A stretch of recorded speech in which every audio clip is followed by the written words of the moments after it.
किराम के बयान सुनने के लिए पूरी तैयारियां होनी चाहिए। मेरे भाई नकीब ने पहले ही कहा था कि जहां शैतानी महफिल की जाती है तो लोगों को दावत देना नहीं पड़ता, पूरा फील्ड पुर हो जाता है, मकानों की छतें भर जाती है और कहते हैं कि हम गौस का दामन नहीं छोड़ेंगे, इमाम हुसैन का दामन नहीं छोड़ेंगे, औलिया किराम का दामन नहीं छोड़ेंगे, हम तो बख्शे बख्शे आए हैं। हमारी हालत क्या है मेरे अजीज, जरा कब्र की फिक्र करो। एक ये फील्ड है, वो मैदान है, वो हमारे सामने एक शुरू होने वाली है जिसमें कोई पुरसाने हाल नहीं होता, जिसमें कोई यार मददगार नहीं होता, जहां पर कोई हथियार काम नहीं आता, जहां पर कोई मुनीस हमदम नहीं होता, उस अंधेरी वादी में कोई चिराग रोशन करने वाला नहीं होता। अगर वहां कोई होता है तो मेरे भाई अल्लाह की रहमत काम आती, मोहब्बत काम आती। एक हदीस पाक में आपके सामने रखूं, तिरमिज़ी शरीफ की हदीस पाक है, उसके बाद फैसला आप करें। अल्लाह के नबी सल्लल्लाहु ताला अलैहि वसल्लम ने फरमाया, मन आना मजलूमन, अगर किसी शख्स ने किसी मजलूम की मदद की, किसी मजबूर की मदद की, आन अल्लाहु यौमल क़ियामत फिल जवाज़ी अला सिरात, प्यार नबी सल्लल्लाहु ताला अलैहि वसल्लम फरमाते हैं अल्लाह तबारक व तआला क़यामत के दिन पुल सिरात से गुजरने में उसकी मदद फरमाएगा। बेशक बेशक, जो किसी मजबूर की, किसी परेशान हाल की या किसी मजलूम की मदद करता है, अल्लाह के नबी क्या फरमाते हैं, यानी ईमान वाले की मदद करना, मजलूम की मदद करना, मजबूर की मदद करना अल्लाह की बारगाह में कितना महबूब है, ये समझने की जरूरत है। बात को समझ गए, ये सारा का सारा जलसा कामयाब हो जाएगा, आपका यहां आना कामयाब हो जाएगा। प्यारे नबी सल्लल्लाहु अलैहि वसल्लम फरमाते हैं वदखलहुल जन्नह, अल्लाह तबारक तआला फरमाता है उसको मैं जन्नत में दाखिल फरमाऊंगा, बिगैर हिसाबी वला बिकिताब।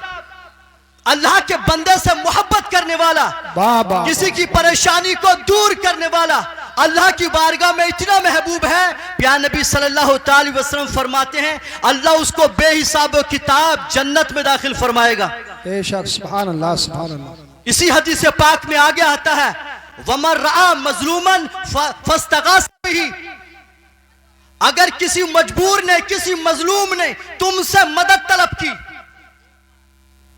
आप सरमायादार हैं, आप मालदार हैं, अल्लाह ने आपको ताकत दी है, अल्लाह ने आपको माल दिया है और माल के जरिए से आप बहुत नेकियां कमा सकते हैं, आपके पास पावर है, मजलूम की मदद करके आप बड़ी नेकियां कमा सकते हैं।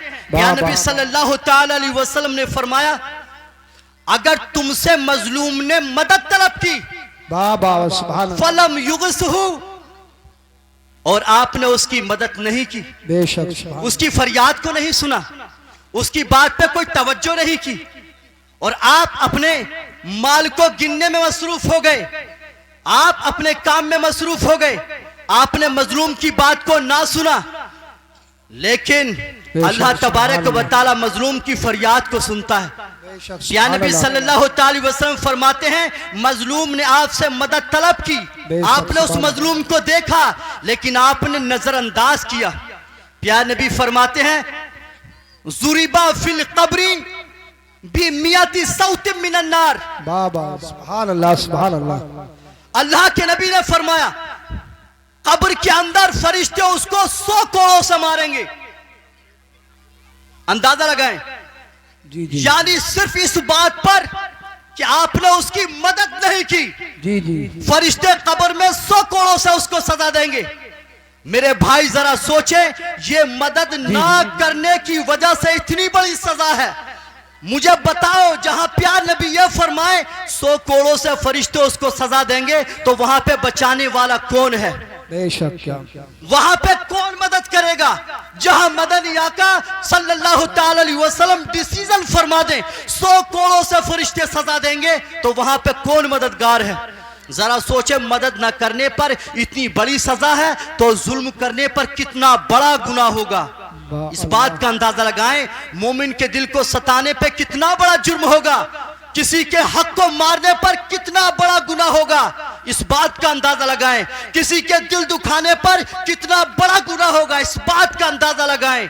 अल्लाह के नबी सल्लल्लाहु अलैहि वसल्लम फरमाते हैं सिर्फ इस बात पर कि उसने उसकी मदद नहीं की, उस पर जुल्म होते हुए देखा, उसको परेशानी में गिरफ्तार होते हुए देखा, मगर हाथ पे हाथ धर के बैठ गए। बस लोग मजे में पड़ गए, अपनी बस्तियों में, अपने घरों में अपने भाई को फंसाने के बाद आराम से अपने घरों में बैठ गए। बस नारे लगाए और उनके नाम के कसीदे पढ़े, अपने घरों में महफूज हो गए। क्या हमारा यही हक बनता है, हमारी यही जिम्मेदारी है कि हम रसूल आजम सल्लल्लाहु अलैहि वसल्लम के गुलाम होकर इस तरीके से बैठ जाएं?